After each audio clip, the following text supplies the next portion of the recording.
আসসালামু আলাইকুম। তো আমি আজকে দেখাবো যে গাছের মাটি কিভাবে বানায়। তো আমি এখানে দুইটা চারা নিয়েছি আর মাটি নিয়েছি, মাটি বালি, মাস্টার কেক, নিম কেক, জৈব সার, কাঠের গুঁড়ো আর ধানের ভুসি। সমস্ত মিশ্রণটাকে আমি ভালো করে মাটির সঙ্গে মিশিয়ে নিয়েছি এবং প্যাকেটটা কেটে আমি জটটা না ছিঁড়ে যায় সেইভাবে আমি বের করে ভালো করে লাগিয়ে দিয়েছি। এবার লাগানো হয়ে গেলে আমি একটু জল দিয়ে ছায়াতে একদিন রেখে দেবো, রেখে দিয়ে যেখানে আলো বাতাস সব কিছু আসবে সেখানে রেখে দেবো। তো দেখাবো আমি কোনো ভিডিওতে গাছটা আমার কত তাড়াতাড়ি বড় হয়েছে আর কীভাবে থাকছে। আর গাছ তো আমি সবসময় লাগিয়ে যাই আর পরিচর্যা করে আমার মা। আমি মা দুজনেই প্ল্যান্ট লাভার।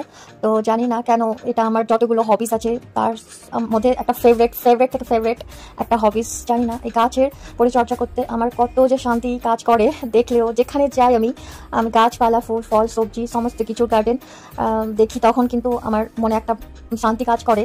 আর আল্লাহ চাইলে ইনশাআল্লাহ কখনো আমি নিজের গার্ডেনের পরিচর্যা করবো, এখনো আমার কাছে নেই। তো আমি আমার মায়ের কাছে এসে এগুলো খুব করি, আমাকে খুবই ভালো লাগে। আমি গোলাপ ফুলের যেটা চারা ছিল ওটাও লাগিয়ে নিয়েছি আর বাকিগুলো লাগিয়ে নেবো একটা একটা করে। তো আল্লাহ কত যে খুশি ছিল আমার গাছটা লাগানোর পরে, কিন্তু বৃষ্টি দিয়ে দিয়েছে। যাই হোক, আল্লাহর বৃষ্টিতে, আল্লাহ দেওয়া বৃষ্টির রহমতে কিন্তু আমার গাছে পরিচর্যা একটু আরও বেশি ভালো হবে। আর কি পরিমাণ শান্তি কাজ করছে আমার মনে দেখে। পুরোনো কথা আরেকটা বলবো, তো আমার ভিডিওতে লাইক শেয়ার কমেন্ট খুব কম হয়, ভিউজও কম হয়। তো প্লিজ সবাই আমার পাশে থেকো, আমি নতুন নতুন ভিডিও নিয়ে আসবো। তো আমি এখন এই টব নিয়ে বৃষ্টির এনজয় করছি। তো দেখো তোমরা সবাই, দেখা হবে নেক্সট ব্লগে। চললাম।